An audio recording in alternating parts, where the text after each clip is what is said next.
Hello once again, this is Tech Geek 311 here. I'm going to start a new series called iPad 101.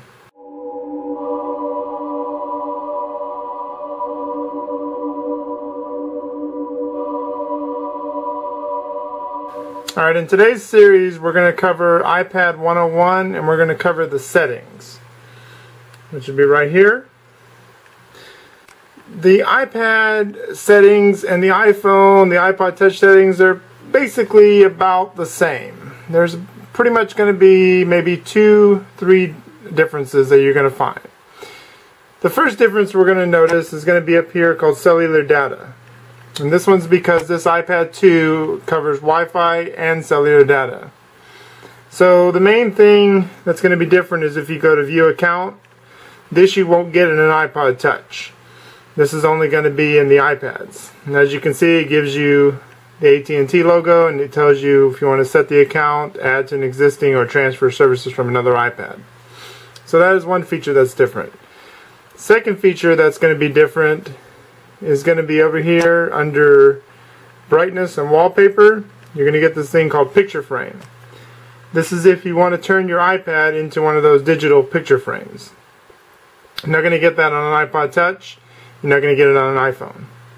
What I want to cover today though is in the general settings. Basically everything else is the same. Your about, your updates, your usage, all that stuff is the same. You also have one feature in here called the iPad cover lock and unlock. This is if you have one of those smart covers. It'll allow you to unlock and lock the iPad without having to use the home button. What I want to get into is down here on the bottom. This is what we were hoping to get with the iPhones and iPod Touches, but we didn't. But the iPad did get it. It's called multitasking gestures.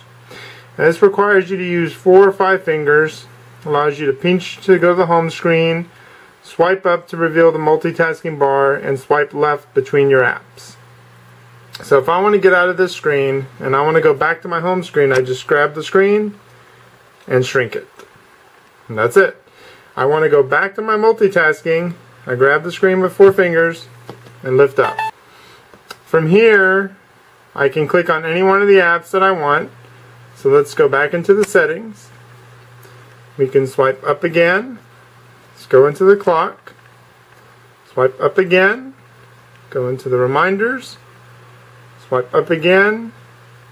Go into the App Store. Now that I've opened up all those apps, they're all in my multitasking, I take 4 fingers on the side and I can swipe across each application. These are all the ones that are in my multitasking, so that I'm able to now go through each app without having to click the home button 2 times.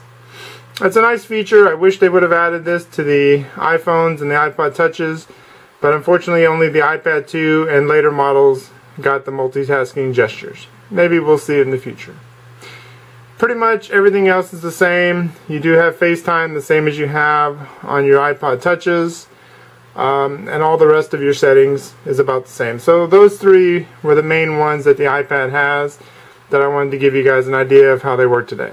Alright, well thanks again for watching my video. As always, don't forget to like my videos and don't forget to subscribe below. I will talk to you later. Bye bye.